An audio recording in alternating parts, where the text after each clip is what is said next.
आपके सवाल का जवाब ये है कि बड़ी सिंपल सी इंटरप्रिटेशन है।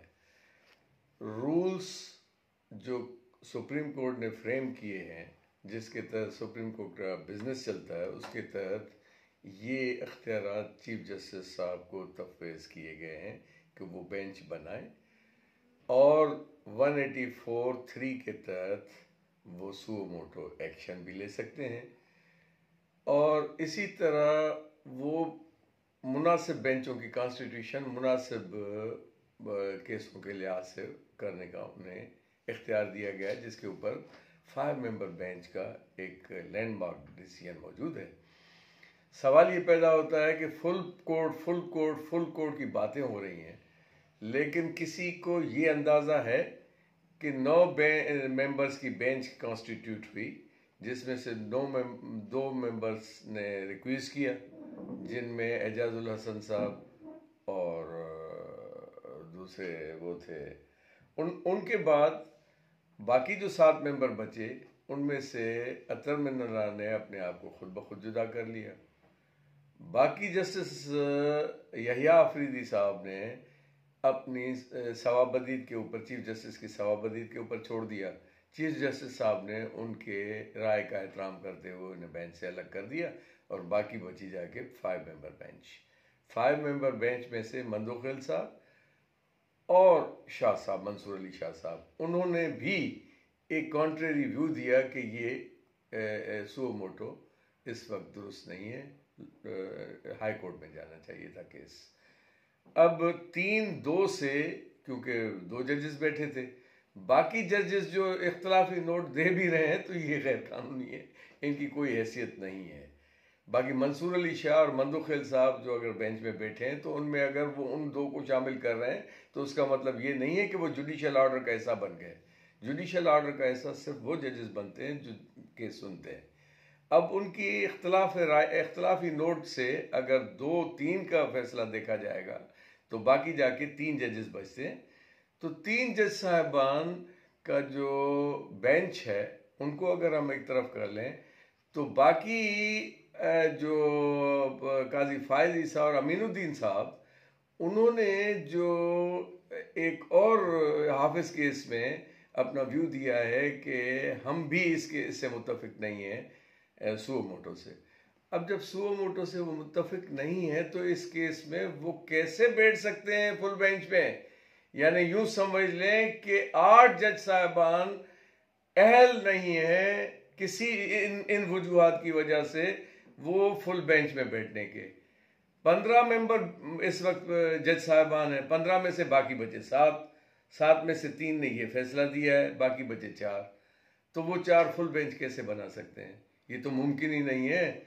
इसको इन लोगों ने हवा बना रखा है सिर्फ प्रोलॉन्ग करने के लिए कि प्रोट्रैक्ट करके किसी भी तरह इलेक्शन को रोका जाए, क्योंकि पीडीएम को अब इलेक्शन में जीतने का कोई उम्मीद नहीं है। वो देख चुके हैं नविश्ता दीवार पे कि अब हम आ नहीं सकते, लिहाजा उन्होंने अब ये प्रेस्टिजियस बना लिया है और अपने लिए ज़िंदगी और मौत का सवाल बना लिया है। जबकि सियासत में कोई भी चीज़ हरफ आखिर नहीं होती। कभी हो सकता है कि किसी अच्छी लेजिस्लेशन में मिल बैठकर कोई बेहतर काम भी सर अंजाम दें। आज सर फैसला महफूज हो गया, आप क्या समझते हैं कि क्या आउटकम आएगा, क्या फैसला आएगा? देखिए, अदालत के फैसले के लिए कभी भी प्रिडिक्ट नहीं किया जा सकता। अदालत का फैसला चाहे हमें पसंद हो चाहे न हो, वो हमारे ऊपर बाइंडिंग है।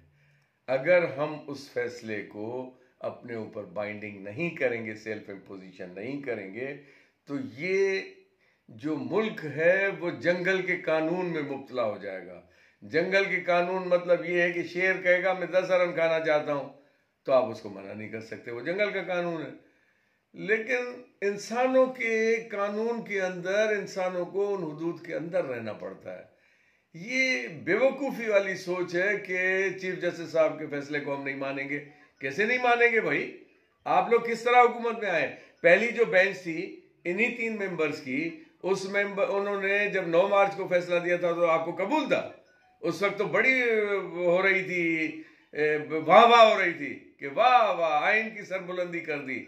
और अब जब वही बेंच कोई फैसला देने जा रहा है तो देने से पहले आपने समझ लिया क्योंकि आपको पता है कि आइन में क्या लिखा है और कोर्ट आइन से हटके मावरा या आइन कोई भी फैसला नहीं कर सकती। अब वो वक्त गया जब नजर ज़रूरत वाले जज जो थे वो आपको दस्तयाब होते थे और टेलीफोनों पे आप उनको हिदायत देते थे कि किस तरह से ये फैसले किए जाएं। अच्छा सर, अब नहीं होगा इस तरह। अगर इसके अंदर सुप्रीम कोर्ट कह भी देती है इलेक्शन करवाओ, सवाल यह है कि क्या इंतजामिया उसको कैसे करवा सकती है, और अगर ना करवाए तो क्या होगा? देखिए, इंतजामी यूनिट्स और अदालती यूनिट्स, ये आर्टिकल 190 के तहत सुप्रीम कोर्ट को एड करने में पाबंद है। वो ऑनरेबल सुप्रीम कोर्ट को डिनाई नहीं कर सकते कि हम ये नहीं करेंगे। जिनमें ये जो आज उसने बात की है ना, सेक्रेटरी दिफा ने, वो जो उसका बाजवा का वो है रिश्तेदार, उसने भी ये प्रोटेक्ट करने की कोशिश की है कि मैं अकेले में बताना चाहता हूं क्या वजह है भाई, मुल्क है ये इस मुल्क में आप लोग इस तरह की हरकतें करेंगे कि कुछ चीजें अपने हाथों से करके और फिर ये तस्वुर देंगे कि भाई बस बड़े मुल्क के हालात खराब हैं। मुल्क के दहशतगर्दी जब उरूज पे थी, जब भी इलेक्शन हुई, तो फिर उस वक्त आप कहां सो रहे थे क्या?